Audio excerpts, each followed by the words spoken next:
Boxing King Media in association with the Riyadh season. Delighted to be joined by Boxing Hall of Famer Mr. Teddy Atlas. Welcome to Saudi Arabia. You just got here.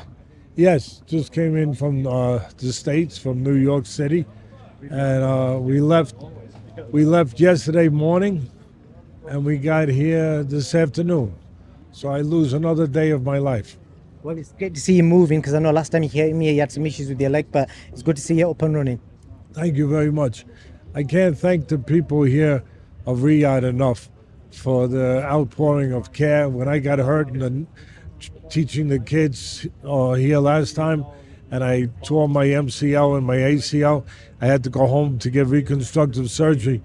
But I can't thank the people enough for the love and the care that they showed me over here to help me. I appreciate the people here very much.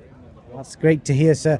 I've got to ask you, you're here in Saudi Arabia, you've come from the States. I'm just curious to know, what kind of buzz is there in the States about this fight? Because we're feeling it in the UK, we're feeling it in this part of the world, but what's it like in the States? You know, it's important for the sport. It's important for the fans. It's the first time, if my history is correct, it's the first time in 25 years that there's going to be one heavyweight champion, unless we have a draw, which you never know. But it's the first time, I think, since 1999. The boxing, it's always important to have one heavyweight champion. You know, years ago, all the divisions had one, and people could identify. Now people don't know unless it's the couple big names.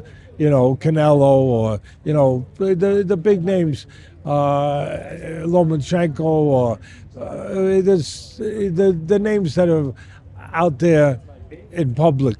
But there's so many good fighters in this, but there's too many belts, to be quite honest. And the heavyweight division is like the head of the snake. You know, it leads boxing.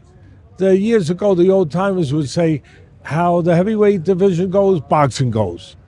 And now you couldn't walk down the street and ask people who the heavyweight champ, they wouldn't know, because there's so many names.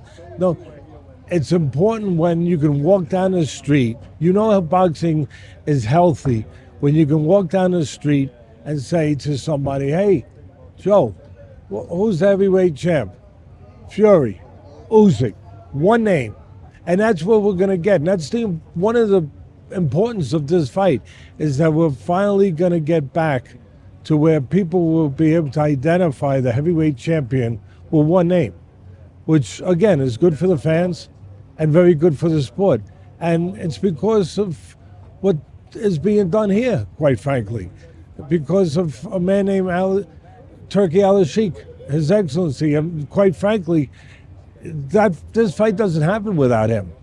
The fights that are coming up, that are big fights that we're all looking forward to, they don't happen without him. The fights that have happened in the last year, they don't happen without him. And it's all making boxing healthy again. Because what do the fans want? You know, people ask me all the time on my podcast and wherever I go, Teddy, when was the healthiest time in boxing? Recently. And you know what? The 80s. Why, Teddy?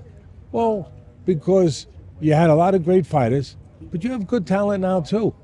But you had a lot of great fighters, but they were fighting each other. That was the key. It was on network television, which was very important, free television where people could see it, where people could watch with their father, with their friends, on a Saturday, Sunday afternoon. That was very important. But the most important thing was Roberto Duran was fighting Sugar Ray Leonard. Tommy Hearns was fighting Sugar Ray Leonard. Marvin Hagler was fighting, Pernell Whitaker. They were fighting each other. You had all these great fighters.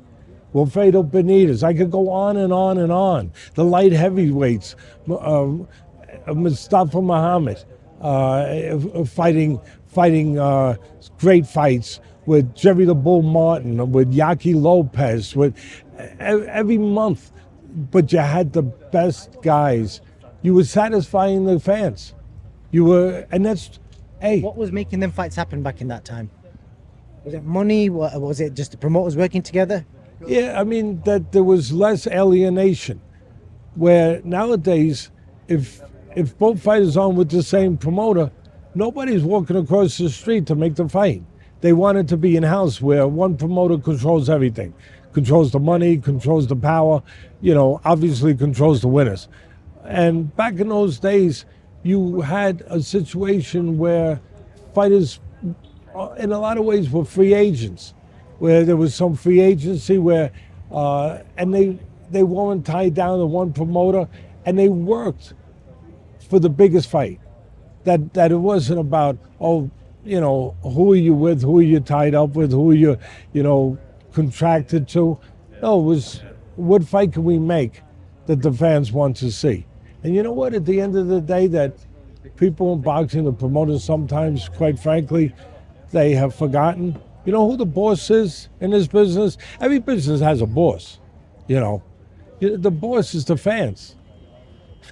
And when the fans say they don't want you no more, you got a problem. You got a problem. Boxing was having a problem. Being relative, meaning something. And again, Turkey Al-Sheikh has come along and helped make fights that just weren't being made. I'm just curious to know, that's a brilliant insight you gave us into why fights are getting made and why they were getting made back in the day. You're going to do a lot of interviews this week predicting the fight. So in short, the assumption is Usyk will fight on the back foot. And some people are saying, especially in the UK, that Tyson may struggle to fight somebody on the back foot. You've seen them both in detail.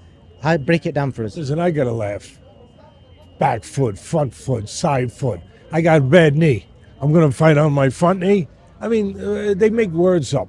They make it sound like to sound smart. Okay, back foot. How about the back toe? I mean, it also. How about just fighting? How about just solid technique? How about being ready mentally? How about, being able to make adjustments in a fight, be able to really impart your style into the fight, be able to do what you want to do more than what the other guy wants to do. Who can make the guy back foot, front foot, stop with all this stuff to make it sound, more smarter or more curious? It comes down to who can make the other guy fight his fight. And who will be that guy? Well, listen, both guys have their abilities and their strengths, and everyone has some flaws. But I think that if Tyson Fury uses his reach, see, the thing about Tyson Fury is he can use his size two ways. He can use it to impose himself physically on you and try to impose his will, and he has a great will. So does Usyk. Or he can use it with his reach and his height on the outside. If he uses it on the outside, for me, as a trainer, it makes it very difficult. It puts the pressure then on Usyk to find a way to get close enough to do what he does, which is counterpunch, which is put combinations together, which is to allow his defense to create offense. When you make a guy miss, you leave an opening. But he can't do that if he doesn't get into a certain range. If Fury can control with that really long jab on the outside and keep him out there and make it very difficult to get in, you know what I would call it? You control the outside, and then you make the shorter guy, which would be Usyk, have to go through a bad neighborhood to get to you. And you know what happens when you go through bad neighborhoods in the States? Sometimes you get mugged. And so that would be, for me, that would be what the plan would be for, obviously, for Fury. What would it be for Usyk, who's a tremendous fighter? First of all, you know what Usyk's greatest strength is? No, footwork, yes. Defense, yes. Technique, solid, yes. But winning. He knows how to win. He's been winning since he was a teenager. He won the gold medal. He went and won the cruiserweight title, consolidated all the titles, and then goes up and wins the heavyweight title. And just to show there wasn't an accident, he beats a bigger heavyweight in Joshua, and a good heavyweight. And he beats him twice out of town in his place. So he knows how to win. There's a talent to that. There's an ingredient. There's a skill to that, knowing how to win. Now, Fury knows how to win too. Obviously, he's got one draw, but nobody's ever defeated him.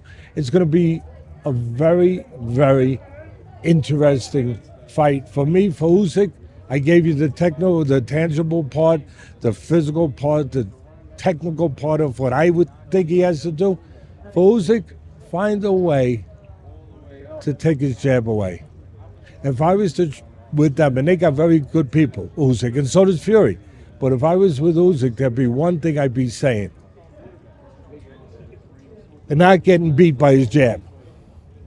If we lose, we're going to lose some other way. We're not going to lose because he controls the range and the distance all night with that long jab.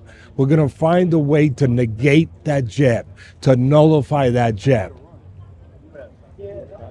Who will be the guy that will be able to use all their skills, impose their skills most in this fight? That's to be decided. And the last question I've got for you, your guy, Mike Tyson, you know him better than anyone. You spent a lot of time with him. What do you make of him coming back as a professional, no head guards, full-on fight with Jake Paul? I think, what do I make of it?